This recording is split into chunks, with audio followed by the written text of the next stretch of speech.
Okay, I found some data that I've been looking for quite some time, and this is it. It's Rob Carrick evaluates Canada's 100 largest mutual funds, and I want to focus on the MER, the cost of these 100 largest mutual funds. And then we're going to look at the biggest fund. Now, the biggest fund happens to be the RBC Select Balanced Portfolio. It is a fund to funds product, so I'm going to explain what that is. And then I am going to construct using competing product, low cost, broad market, passively managed. They happen to be exchange traded funds. We're going to construct a portfolio that should perform pre-cost very similarly to the RBC Select Balanced Portfolio. And we're going to look at the cost of this portfolio.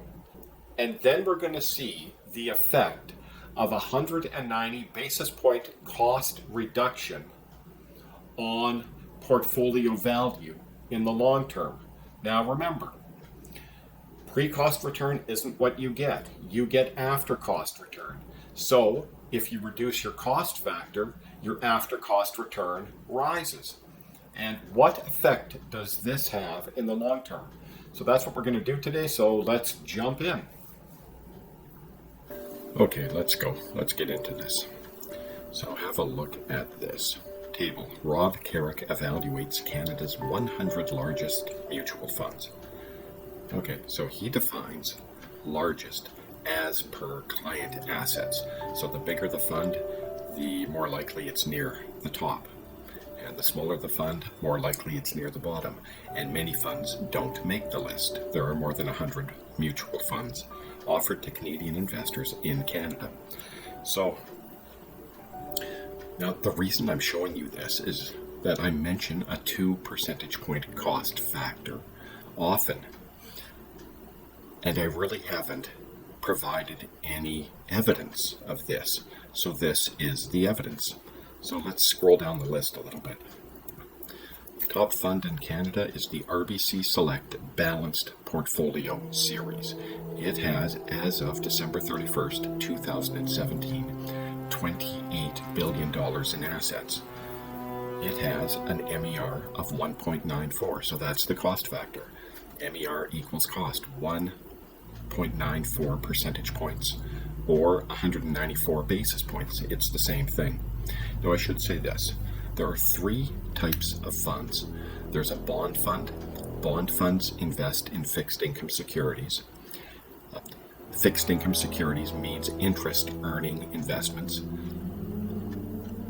You know, a bond is a fixed income security. A GIC is a fixed income security. Basically, what you are doing when you invest in a fixed income security, you are lending your money out and they promise to pay interest and they promise to pay back your investment when the security matures. The second type of fund is an equity fund. You are buying shares of companies. Basically, what you're doing is you're buying ownership into companies. And the third type of fund is a balanced fund. It has both equity and fixed income within it. Okay, so let's scroll down the list. 1.94 RBC Select Balanced Portfolio. So when you see balanced, you know it's a balanced fund. It has both equity and fixed income. RBC Select Conservative Portfolio. This is also a balanced fund, even though it doesn't say balanced in it. The difference between these two funds is the percentage breakdown between equity and fixed income within each fund. RBC Canadian Dividend Fund, that's a pure equity fund. RBC Bond Fund, this is a pure fixed income fund. Now I will say this, fixed income funds have lower MERs than equity or balanced funds, typically speaking. However, I will say this, at this point in time, bond funds may be the worst purchase. This 1.11 is taking a big percentage of the return because yields are so low. Bonds, and therefore bond funds, don't get a 7% investment anymore. Those days are over. They may come back, but right now they're over. Bond funds make sense when interest rates are at 7 or 8%. The bond yields 7%. They take 1, you get 6. Well, no, bonds yield about 2%. They take 1, you get 90 basis points. Okay, so I'll just scroll down the list and I'll get to the end fairly quickly. Let's see, okay, so just look at this column. This is the MER column. TD Monthly Income Fund, probably a balanced fund, 2.28. There's a balanced fund, 1.75. There's a very low-cost balanced fund, 60 basis points. Manulife Strategic Income, probably a balanced fund, 2%. So you can see a lot of 2%. There's a low-costing bond fund. There's a high-costing equity fund, 2.54.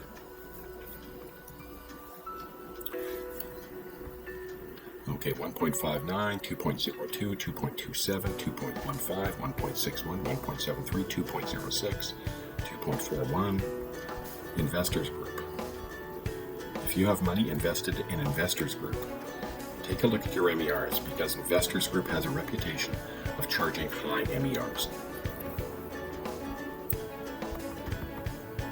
RBC Balanced Fund, 2.16. Okay, I'm just going to scroll down. There's a Canadian Equity Fund, Fidelity Canadian Large Cap Fund, 2.51%.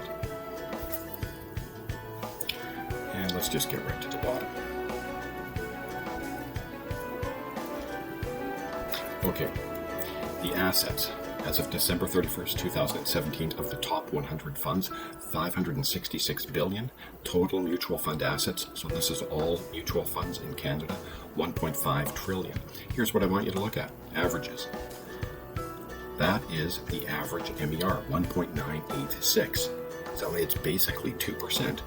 It's a 2 full percentage point cost factor, and imagine what would happen if we stripped out the lower costing bond funds.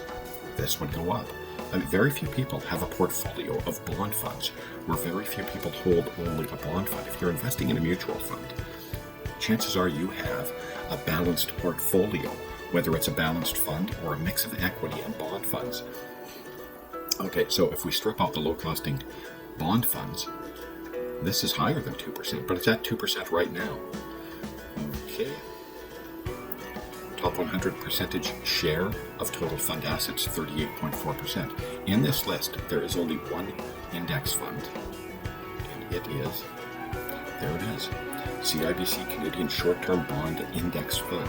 It's got an MER of 1.09%. Look, I love low-cost, passively managed investment products, broad market investment products, but they have to be low cost. This isn't low cost. This is an example of a high costing index fund. Okay, so now we're going to look at the largest fund in Canada, and we're going to look at a bond fund as well. Okay, so we're going to look at two funds here. We are going to look at the RBC Select Balanced Portfolio, the biggest fund in Canada, as of December 31st, 2017. Again, biggest is by client assets. And we're going to look at the RBC Bond Fund. So let's get into it. Okay, RBC Select Balanced Portfolio. This is a fund of fund product. Now, what does that mean? That means when you invest money into this fund, what happens to the money? It gets distributed to the underlying funds. So here are the underlying funds. RBC Bond Fund comprises 18.4%, RBC Global Corporate Bond Fund at 9.3%, Phillips Hager North US Multi-Style All-Cap Equity Fund, so that's a US equity fund, European Equity Fund, Private Canadian Equity Fund, Canadian Dividend Fund. So that's what happens. Fund-to-funds products are becoming more popular. More money is going into fund-to-funds product. So you place money into the RBC Select Balanced Portfolio.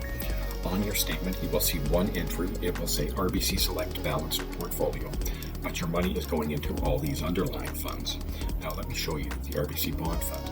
So here is the RBC Bond Fund. It comprises a big portion of the RBC Select Balanced Portfolio. And here's the bond fund. Here's the underlying investments. This is what you are actually investing in. Here's a Government of Canada bond. It matures in 2048. Here's a Province of Ontario bond. It matures in 2045. Here's a shorter term Province of Ontario bond. It matures in 2028. So, ultimately, these are the things, these are the investments that drive the performance, the underlying investments. In this particular fund, there is 4 equity holdings. I don't know why they have that, but here's the thing you have to look at. There's 1,280 bond holdings in this portfolio.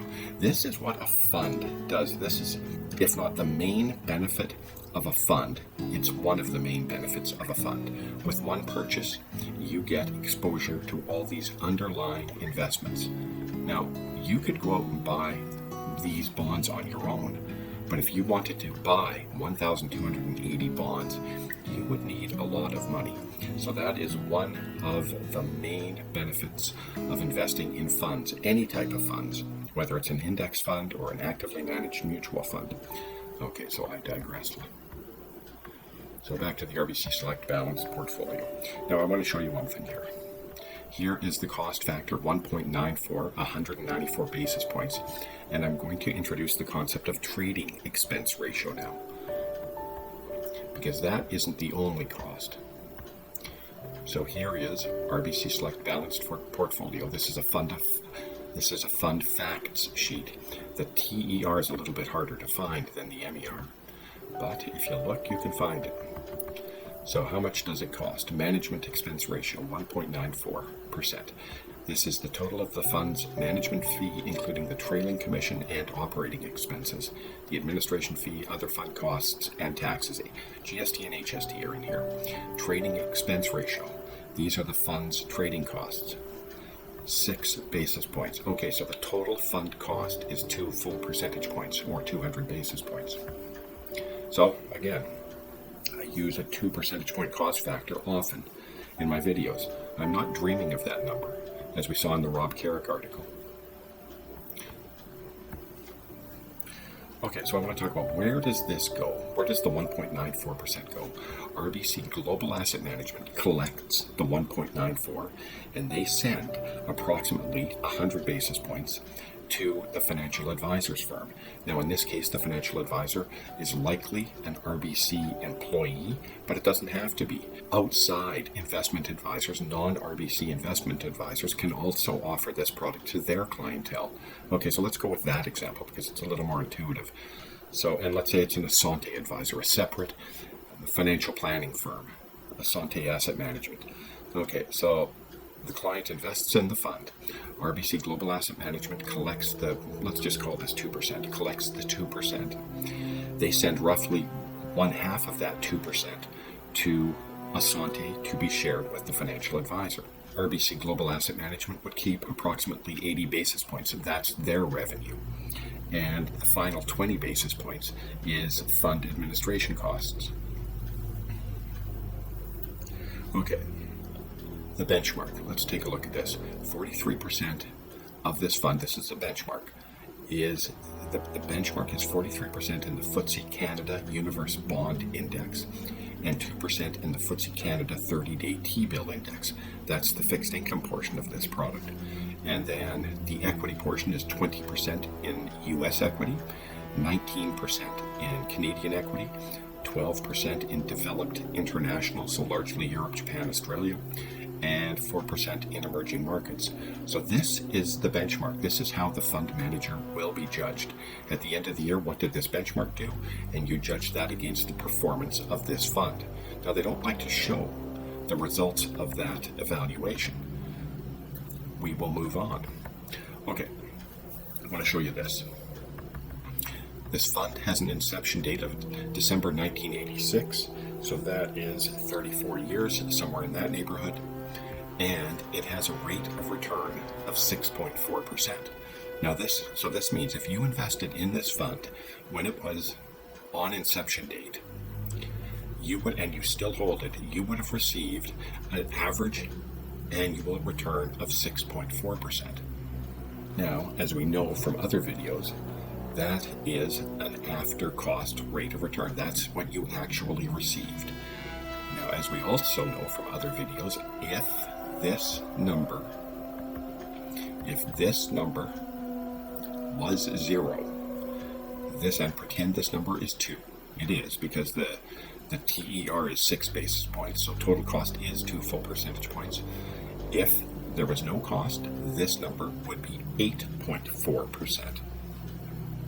So, if you held this since the inception date, you would have kept 76% of the return, and cost would have eaten up 24% of the return on an annual basis. This adds up to great sums in the long term. So there we go. Now we're going to look at some competing product, some lower costing competing product. Okay, let's look at some competing product. So these are broad market, passively managed, low cost, exchange traded funds. So here, let's go through the list. So here's equity. Let's start with equity. So here's all Canadian equity. Vanguard Canada All Cap Index ETF, Vanguard FTSE Canada Index ETF, iShares Core S&P TSX Capped Composite Index ETF. All have a cost of 6 basis points. In the Vanguard Canada All Cap Index, there are 200 underlying investments. So this product invests in the shares. It's a market capitalization weight. So it invests in the 200 companies in the All Cap Index. The Vanguard FTSE Canada Index invests in 57. This is somewhat like the S&P TSX 60, and this is somewhat like the S&P TSX Capped Composite Index. And then you have the iShares Core S&P TSX Capped Composite Index, 234 underlying companies that this product invests in. You don't need all three. All you need is one, and I'm somewhat indifferent on which one you choose. Cost 6 basis points. To recap, 2 full percentage points is 200 basis points. And if you click on these, you get to the fun facts. US, Vanguard Total Stock Market ETF, iShares Core S&P Total US Stock Market. These invest in US companies, shares of US companies. 3,513 underlying holdings, 3,674 underlying holdings. 3 basis points. That is almost free. So it costs you 3 basis points a year to hold this product. iShares Core MSCI EFI, 7 basis points. This is international developed. So this is much of Europe, Australia, Japan, and probably a few others. Then you have the emerging markets. Vanguard FTSE Emerging Markets, 12 basis points. iShares Core Emerging Markets, 14 basis points. 5,083 underlying investments, 2,484. I mean, even 2,484 is ridiculous diversification. 5,083 is just more diversification. I'm indifferent to which one you invest in here. It's not like because this invests in more companies, it's better. Now we get to fixed income. Vanguard Canadian Aggregate Bond Index ETF, Vanguard Short-Term Bond Index ETF, iShares Core Canadian Universe Bond Index, iShares Core Canadian Short-Term Bond Index. So you can see 10 or 11 basis points. Here's the underlying bonds, 988, 418, 1,318, 489. Okay, so you can see the average cost is around 10 basis points. And then a GIC. A GIC is not a bad option these days for at least a portion of your fixed income portfolio. Definitely not all of your fixed income portfolio. Okay, so let's construct our own balanced portfolio that somewhat matches the RBC Select balanced portfolio. And let's see how much money we can save. Okay, so here we go. Competing portfolio to RBC Select Balanced Fund of Funds product. These are all using low-cost, broad market, passively managed, exchange-traded funds. Okay, Canada, I just picked one of the three. Vanguard FTSE Canada Index, cost 6 basis points. We're putting 19% of the money into this product. Remember, the RBC Select Balanced portfolio has 45% invested in fixed income and 55% invested in equity. And then the equity breakdown is this. So 19% of the total portfolio into Canadian equity, 20% of the total portfolio into US equity. I picked the iShares Core. 12% into international developed equity. I picked the iShares Core. Well, there was only one option there. I picked, so I'm using that. And 4% into the Vanguard FTSE Emerging Markets. Now we look at fixed income. Vanguard Canadian Aggregate Bond Index, 35%, and iShares Canadian Core Short-Term Bond Index, 10%. This is less important than the equity side when it comes to how do you structure the portfolio. You could invest a big chunk of this into a GIC, and you wouldn't be far off with the RBC Select Balanced Fund of Funds fixed income portion returns. Okay, so cost, 6 basis points, 20%, 19% goes into this product. It has got a weighted cost of 1.14 basis points then. 19% of 6 basis points is 1.14 basis points. So you do that for all of them, there's the total portfolio cost, 7.21 basis points. So that is what you do. You slash your cost factor enormously. The RBC Select Balanced Fund of Funds product costs 200 basis points. We can construct a very similar portfolio for 7.21 basis points. Now we have to fire our advisor. There is no way the advisor is going to recommend this because they don't earn money. Look, they just won't bring up these products if you sit down with a financial advisor. That sounds a little diabolical, but look at it this way.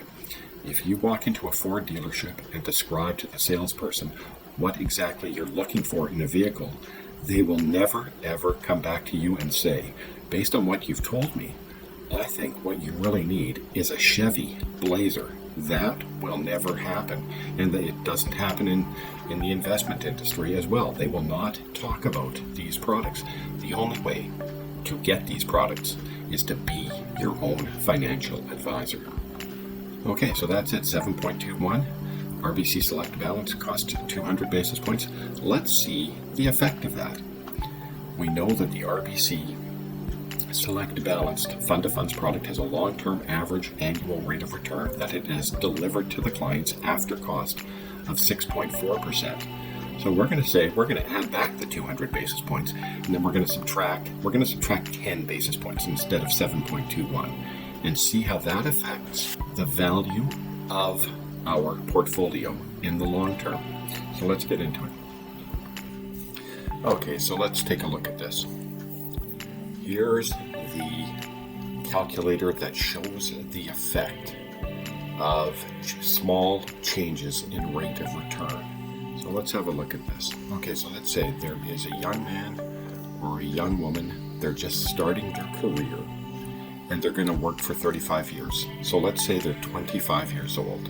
So they work for 35 years, that takes them to the age of 60. And what they do is they contribute $6,000 a year, so that's year one of work.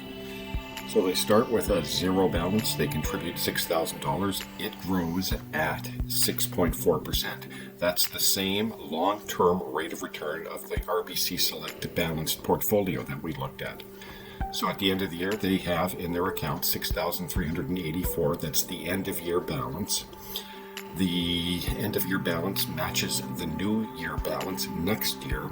They contribute another $6,000. They get $793 of growth. That's just the balance times 6.4%. And their account value is $13,177. So they do this for 35 years. Let's see how much they have. That's how much they have. $774,000. Then they retire. This takes them to age 60. So now they retire. They're retired for 35 years. So they live to 95. So it's a pretty optimistic scenario, but not outlandish. So balance at the beginning of the first year of retirement is $774,000. They withdraw $40,000 a year, indexed to inflation, so it goes up with inflation. They still get the same 6.4%, so they're still invested in the same product, the RBC Select Balance portfolio, and it's going to do for the next 70 years what it did for the last approximately 30 years, 6.4%. So balance minus withdraw, then the growth on the balance minus withdraw equals end of year balance. And end of year balance is the same as next year's starting balance. They withdraw a little bit more because of inflation. We're saying inflation is 2%. There's the growth, and you can see the progression of the account. So here's the income that they're going to get. This is all pre-tax.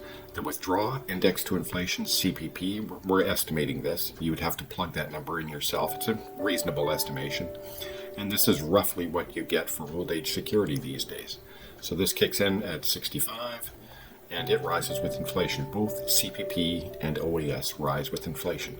So you get a decent sense of their income. So I've split the screen here. And here's what we get to. Okay, so on the 35th year of retirement, they're 95. They financed retirement. Here's their pre-tax income in retirement. And they kicked the bucket with $248,000 in the bank. Not so bad. Good for them. But let's say the day before they work, they watch this video and they say, you know what, I'm going to fire my financial advisor. I'm not going to invest in the RBC Select Balance portfolio. I'm going to create my own portfolio with low-cost, broad market, passively managed product. And the cost to me is going to be 10 basis points. And they have the same characteristics of the RBC Select Balance portfolio. So 45% in fixed income and 55% in equity. And the exact same geographical breakdown in the equity. And we go from there. So we can expect, don't forget, okay, so the RBC Select Balance portfolio delivered a rate of return of 6.4% over the last, I think it's close to 30 years, at a 2% cost factor. So that means if cost was zero, it would have returned 8.4%. Okay, so we've got the same portfolio characteristics with a 10 basis point cost factor. That means our after cost rate of return should be 8.3%. Okay, so I'm going to change this to 8.3. And this goes to show what small changes in rate of return mean to your portfolio. So watch this number here. Okay. 8.3%. Okay, we went from 774,000 to 1.97 million. That's not so bad. Then we retire. Okay, well look at how our retirement has changed without changing the rate in retirement. So, instead of slightly financing $40,000 a year indexed to inflation, now we finance $40,000 a year and leave a big nest egg for the next of kin. Well, they're not changing the product. They're still going to be invested in the same low-cost, passively managed product that has the same characteristics as the RBC Balanced Fund. So we change this to 8.3. Watch this number again. 8.3. $9.7 million. Their next of kin are ecstatic with their decision. But these guys say, you know what, we don't even like our next of kin. So let's enjoy this. Let's enjoy our decision to invest in low-cost, broad market, passively managed product and being our own financial advisor. We're not going to take out $40,000 a year anymore. We're going to take out $70,000 a year. So that's the effect of a small, now small in this case is 190 basis points, annual change in rate of return over the long term. So instead of $40,000 a year and leaving a bit of a nest egg, now they can withdraw $70,000 per year, indexed to inflation, and leave behind $2.3 million when they kick the bucket at the age of 95. So life is good. That's the effect of a small change in rate of return. Now let's say, okay, that's a 70-year time horizon. That's a little bit ridiculous. Let's see what happens in this scenario. They get the same 6.4% in the working years, but they watch this video the day they retire. Let's get this down to 40. Okay, so they watch this video on the day they retire and they make the change.